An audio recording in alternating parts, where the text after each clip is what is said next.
Hi everybody, welcome to Raj kitchens. நம்ம சேனலில் இளஞ்சாம்பார் எப்படி மேக் பண்ணுறது அப்படின்னு சொல்லிட்டு ஒரு வீடியோவாக ஷேர் பண்ணியிருக்கேன் உங்களோட.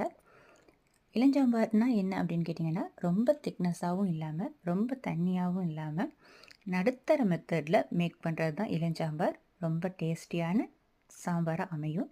எப்படிங்கிறத ஷேர் பண்ணியிருக்கேன்.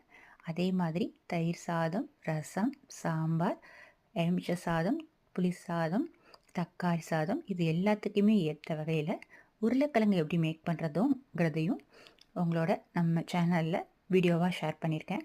நெக்ஸ்ட்டு அடுத்த வீடியோ என்ன அப்படின்னு கேட்டிங்கன்னா, கீரை சாம்பார் ரொம்ப டேஸ்டியாக எப்படி மேக் பண்ணுறது அப்படிங்கிறதையும் உங்களோட நெக்ஸ்ட்டு வீடியோவாக நான் உங்களோட ஷேர் பண்ண போகிறேன். உங்களுக்கு விருப்பம் இருந்தால் நம்ம வீடியோவை பார்த்துட்டு சப்ஸ்கிரைப் பண்ணாதவங்க சப்ஸ்கிரைப் பண்ணிக்கோங்க. Okay, thank you.